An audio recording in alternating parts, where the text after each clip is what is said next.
संतों ने राजा मोरध्वज से 3 वचन भरवाए और 3 वचन में यह कहा कि यो कई दिन का भूखा इसे डांट के खिला दे राजा, बढ़िया बढ़िया बोटी से छांट के खिला दे राजा, शेर भर ले पेट बेटा काट के खिला दे राजा। साथियों, जब राजा मोरध्वज के सामने संतों ने यह कहा कि तुमने 3 वचन दिए हैं और हमारा शेर आपके लाडले आपके बेटे धीरध्वज का मांस खाएगा, हमारा पहला वचन यह होगा। दूसरा वचन यह कि आप राजा और रानी पुत्र को स्वयं अपने हाथों से चीर करके हमारे शेर के सामने डालोगे। और तीसरा वचन यह कि पुत्र को चीरते वक्त राजा और रानी की आंखों से आंसू नहीं गिरने चाहिए, नहीं तो हमारा शेर भोजन नहीं करेगा। इस बात को सुन करके पूरा दरबार कांप गया। राजा मोरध्वज की आंखें भर आई, हाथ जोड़ करके कहने लगते कि महाराज, मैंने वचन तो आपको दे दिए हैं, कोशिश करूंगा वचनों को पूरा करने की, लेकिन धीरध्वज केवल मेरा ही बेटा नहीं है, माता और पिता दोनों का अधिकार पुत्र के ऊपर हुआ करता है। आधा अधिकार मेरी पत्नी मेरी रानी विद्याधरणी का भी है। आप थोड़ी देर इंतजार करो, मैं एक बार अपनी रानी से सलाह लेकर के आता हूं। तो संतों ने कह दिया कि ठीक है, हम इंतजार कर रहे हैं, आप अपने घर में सलाह करके आओ, लेकिन जल्दी करना, हमें ज्यादा समय हम रुकने वाले नहीं हैं। राजा मोरध्वज अपनी रानी विद्याधरणी के पास में पहुंचे। पति के चेहरे पर इतनी उदासी पहली बार रानी ने देखी। जब पहुंचे, कह पाने की हिम्मत हो पाए उससे पहले ही राजा मोरध्वज की आंखों से आंसू गिरने शुरू हो गए। रानी विद्याधरणी पूछने लगते कि महाराज क्या बात है, आपकी आंखों में आंसू इतने गमगीन क्यों? कि रानी, आज द्वार पर साधु संत भूखे खड़े हैं, उनका शेर भी भूखा है और मैं उनको वचन दे करके आया हूं। तो रानी विद्याधरणी कहती है, फिर महाराज दिक्कत क्या है? अगर वचन दे दिए तो कोई बात नहीं, उनके शेर को जिमाइए, उनके लिए भी भोजन तैयार करवाइए। कि रानी, उन्होंने वचन भरवा करके मुझसे ऐसा भोजन मांगा है जिसको देने के लिए ना तो मेरी हिम्मत हो पा रही और सुनने के बाद में शायद तुम भी इनकार करने लगो। कि महाराज, आपके वचन को मैं गिरने नहीं दूंगी, बताइए क्या बात है, क्या चाहते हो? कि तेरे बेटे धीरध्वज को उन्होंने शेर के लिए भेंट में मांग लिया है, शेर के लिए दान में मांग लिया है, वचन भरवा करके। रानी विद्याधरणी ने जब ये सुना, रानी विद्याधरणी की भी आंखें छलक आई। इकलौती संतान 3 रोज पहले शादी करके लाए हैं, कौन अपने बेटे को शेर के लिए भेंट में दे दे? लेकिन साथियों, पति की आंखों में आंसू देख करके वो रानी विद्याधरणी कहती है कि महाराज, ये तो मेरा एक बेटा धीरध्वज है, अगर मेरे 10 पुत्र भी होते और आपकी इज्जत, आपके सवाल के कारण, आपके वचन के कारण मुझे उनको भेंट में देना पड़ता तो मैं उसके लिए भी तैयार थी। मेरे लिए पति पहले है, पति का वचन पहले है, इसलिए मैं अपने पुत्र धीरध्वज को शेर के लिए दे दूंगी, आपका वचन गिरने नहीं दूंगी। लेकिन महाराज, जिसके साथ में भी 2 रोज 3 रोज पहले शादी करके लाए हैं, घर में ब्याहली बहू बैठी हुई है जिसके हाथ का अभी कंगना भी नहीं खुला है, अब केवल मेरा और आपका अधिकार नहीं है उसके ऊपर, अब धीरध्वज के ऊपर उसकी पत्नी लाजवंती का भी अधिकार है। एक बार उससे भी सलाह करनी पड़ेगी, कहीं ऐसा ना हो वो इनकार कर दे। तो राजा मोरध्वज की आज्ञा पाकर के रानी विद्याधरणी पहुंची, जाकर के पुत्र वधू के सामने ये सवाल रखा। तो पुत्र वधू ने जवाब दे दिया कि सासू मां, आप खुद सोच करके देखिए, क्या आप अपने पति को किसी शेर के लिए भेंट में दे सकती हो? आप तो इतनी उम्र बीत ली है, इतना समय बीत लिया, मेरी तो 3 दिन पहले शादी हुई है और आप मेरे पास में आई हो। अगर मेरे पति को शेर के लिए भेंट में देना है तो पति से पहले मुझे काट करके शेर के सामने डाल देना, फिर आप बेशक से मेरे पति को शेर के लिए भेंट में दे देना। ये बात सुनकर के रानी विद्याधरणी के मुख से और कोई बात नहीं बन पाई, बस नीची नाड़ झुकाई, वापस चली आई और जाकर के बताया कि महाराज, पुत्र वधू ने इस तरह का जवाब मुझे दिया है, बताइए मैं क्या करूं? एक बार आप जाकर के देख लो, हो सकता है आपकी बात को ना लौटे। तो राजा मोरध्वज अपनी पुत्र वधू लाजवंती के पास पहुंचे हैं और किस तरह से पुत्र वधू से क्या कहते हैं सुनेंगे इस रागनी के माध्यम से।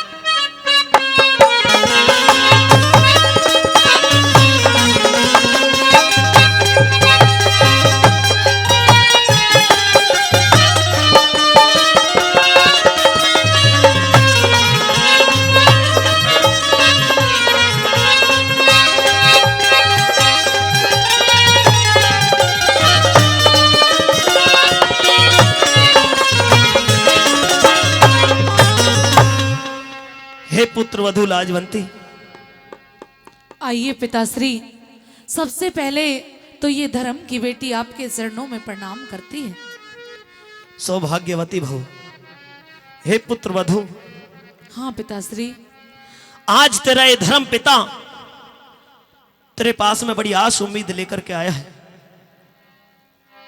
ये आप कैसी बातें कर रहे हो? आपके चेहरे पे इतनी उदासी, इस उदासी का कारण पूछना चाहती हूँ पिताश्री। इस उदासी का कारण जानना चाहती हूँ? हाँ। मेरे सर का ये जो ताज है, हाँ, जो मेरे सर पर हमेशा सुशोभित होता है, जिस ताज की मान मर्यादा को रखने के लिए मैंने ये पूरा जीवन बिता दिया है, आज मेरे सर का ताज मेरे सर से उतर चुका है। ऐसी क्या बात हो गई पिताश्री? आज मैंने साधु संत जनों को वचन दे दी है, हाँ, और उनको वचन पूरा करवाने में मैं असमर्थ खुद को समझ पा रहा हूं। आज मेरे सर का ताज उतर करके आज मेरी पुत्र वधू के चरणों में आ रखा है। नहीं, ऐसा अनर्थ मत कीजिए पिताश्री। तुम चाहो तो इस सर के ताज को गिरा भी सकती हो, और तुम इस सर के ताज की मान मर्यादा रखना चाहती हो तो इसको उठा करके अपने ससुर के सर पर फिर से रख सकती हो। हाँ पिताश्री, ये आपके सर का ताज है। लेकिन ऐसे नहीं। इस सर को, इस ताज को मेरे सर पे रखने का मतलब है कि मैं समझूंगा कि मेरी पुत्र वधू, मेरी धर्मसुता ने मेरा कहा स्वीकार कर लिया है। ऐसी कौन सी मजबूरी आन पड़ी जिसके कारण आपको मेरे पास में चल कर के आना पड़ा पिताश्री? एक बार कहिए तो सही। ओ तेरे पाया में धरूं ताज ने। नहीं, नहीं पिताश्री। तू आज राख दे मेरी लाज ने। तेरे पाया में धरूं ताज ने, आज राख दे मेरी लाज ने। तेरे पाया में धरूं ताज ने, आज राख दे मेरी लाज ने। तू बेटी में बाप तेरा, तेरे पाया में धरूं ताज ने। तेरे पाया में धरूं री ताज ने।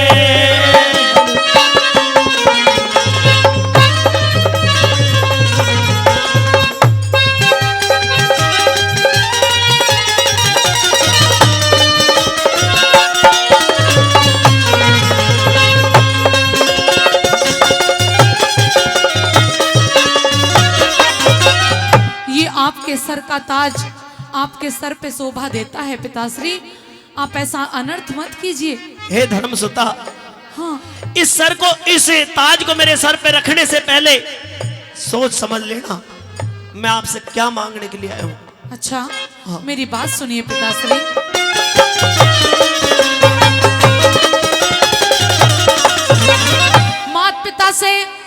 मात पिता से ऊंचा दर्जा जग में सास ससुर का जी, पूजा में स्थान प्रथम होता व्याहे वर का जी। जहाँ ऐसे संस्कार मिल जा स्वर्ग बने उस घर का जी। जहाँ ऐसे संस्कार मिल जा स्वर्ग बने उस घर का जी। जहाँ ऐसे संस्कार मिल जा स्वर्ग बने उस घर का जी। हो स्वर्ग बराबर घर ने तेरे, हाँ स्वर्ग बराबर घर ने तेरे।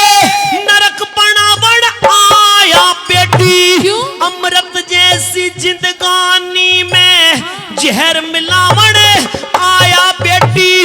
भरा हुआ तेरा भरा हुआ सिंदूर मांग का मैं आज मिटावण आया बेटी। भरा हुआ सिंदूर मांग का आज मिटावण आया बेटी। हो मांगू दान पति का कर दे, तेरे आगे झोली भर दे, मांगू दान पति का कर दे, तेरे आगे झोली भर दे। बस इतना सवाल मेरा,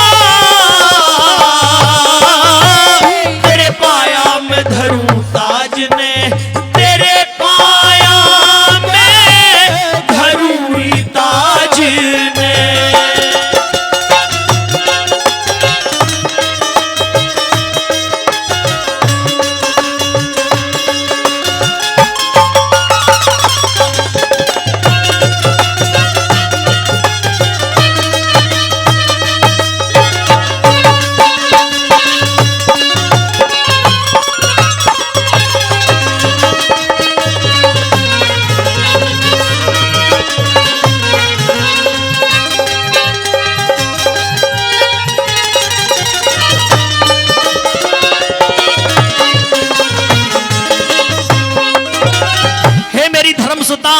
हाँ पिताश्री, आज तेरा ये धर्म पिता तेरे पास में आ तो गया, लेकिन जो 2 रोज पहले तेरी मांग में सिंदूर भरा गया, जिन खुशियों को लेकर के तू इस घर में आई, उन सारी खुशियों को छीनने के लिए तेरा पिता ये तेरे पास में आया है। ये आप कैसी बहकी बहकी बातें कर रहे हो पिताश्री? धीरध्वज पहले आपका बेटा है, बाद में मेरा पति है। सबसे पहले अधिकार अपनी औलाद पे माता पिता का होता है। आप ये कैसी बातें कर रहे हो? मेरे कुछ भी समझ में नहीं आ रहा। कहीं सुनिए, मैं कौन दान करने वाली, कौन दान करने वाली, आपकी मदद में मात पिता का हुआ करता हक अपनी औलाद में। पहलम तो वो बेटा थारा पति मेरा बाद में, पहलम तो वो बेटा थारा पति मेरा बाद में, पहलम तो वो बेटा थारा पति मेरा बाद में। हाँ, मात पिता से ज्यादा बेटी हो, मात पिता से ज्यादा बेटी, पत्नी का अधिकार हो से, सती वीर तो जति मर्द के संग में ताबेदार हो से, प्राणपति तो इस दुनिया में जीने का आधार हो से, प्राणपति तो इस दुनिया में जीने का आधार हो से। हाँ, आन बाण कुल की मर्यादा हुआ करे से जान से ज्यादा, आन बाण कुल की मर्यादा हुआ करे से जान से ज्यादा। हो जिसके सिर सहरा, तेरे पाया में धरूं ताज ने, नहीं, तेरे पाया में धरूं ही ताज ने।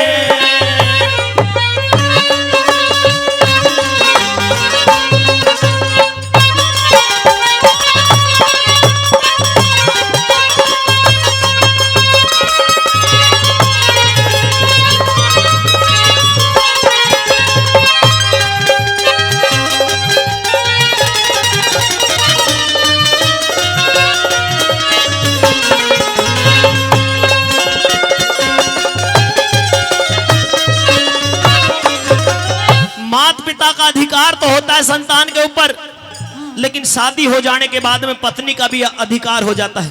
माता पिता से ज्यादा पत्नी का अधिकार पति के ऊपर हो जाता है। इसलिए धीरध्वज के ऊपर मेरा और मेरी पत्नी का ये अधिकार नहीं, हमसे भी बढ़कर के तुम्हारा अधिकार है। तुम चाहो तो अपने पति का दान देने से इनकार भी कर सकती हो। आप ये कैसी बातें कर रहे हो पिताश्री? मैं अपने पति का दान दूं? आखिर ऐसी कौन सी बात है, मैं समझ नहीं पा रही। मेरी बात जरा ध्यान से सुनिए। कहिए। सुनिए,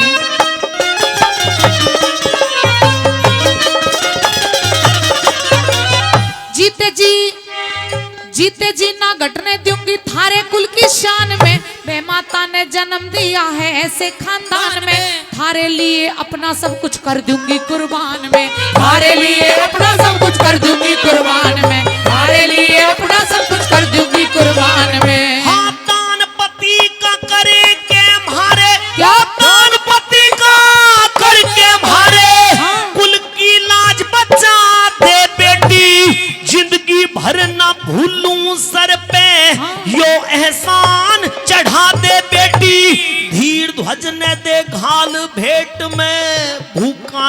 जिमाने बेटी, धीर ध्वज ने देखा भेंट में भूखा शेर जिमाने बेटी। अरे होनहार बलवान बतावे, मानस की के पार बसावे। होनहार बलवान बतावे, मानस की के पार बसावे। जब कर दिस का हो फेरा, तेरे पाया में धरू ताज ने, तेरे पाया में धरूरी ताज ने।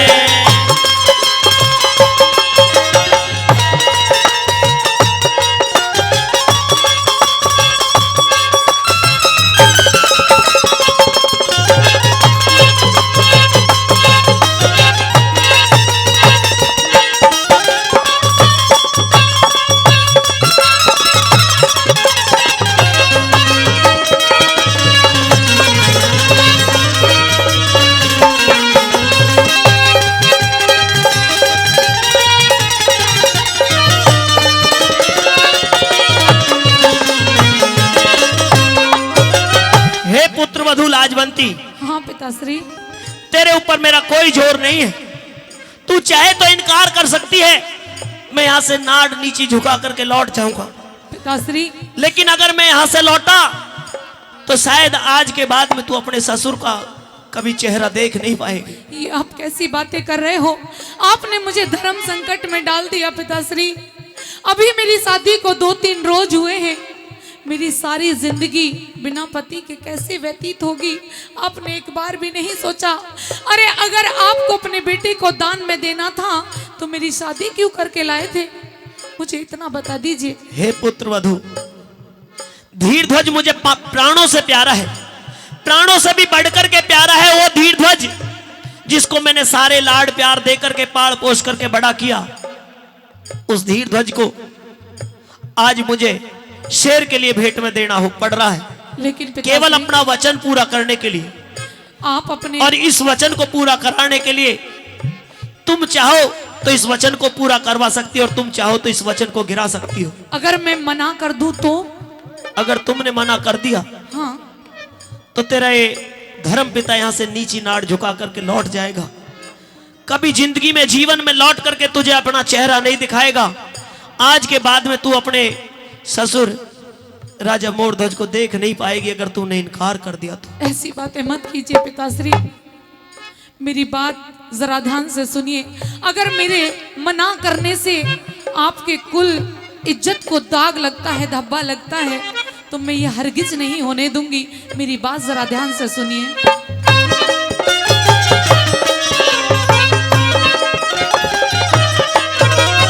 हेरे थारे अर्पित किया पति, थारे अर्पित किया पति, अपना फर्ज निभाना से संतों वाला कई रोज का भूखा शेर जिमाना से। मेरे पति से नहीं छिकाते मेरा मांस खुबाना से, मेरे पति से नहीं छिकाते मेरा मांस खुबाना से, मेरे पति से नहीं छिकाते मेरा मांस खुबाना से। हाँ, जिसने बेटी जन्म दिया हो, जिसने बेटी जन्म दिया वो धन्य धन्य तेरी जननी माई। फिर छाती से चिपका ली बहू, आंखों के में आंसू लाई। इंद्रपाल जोड़ी वाला गम से भरी करे कविताई। इंद्रपाल जोड़ी वाला गम से भरी करे कविताई। अरे हे ईश्वर तेरी अद्भुत माया, भेद किसी ने को ना पाया। हे ईश्वर तेरी अद्भुत माया, भेद किसी ने को ना पाया। तेरा पाट्याना तेरा माया में धरूं ताज ने, आज रख दे मेरी लाज ने। तेरे पाया में धरूं ताज ने, आज रख दे मेरी लाज ने। मैं बेटी तू बाप मेरा, तेरे पाया में धरूं ताज ने, तेरे पाया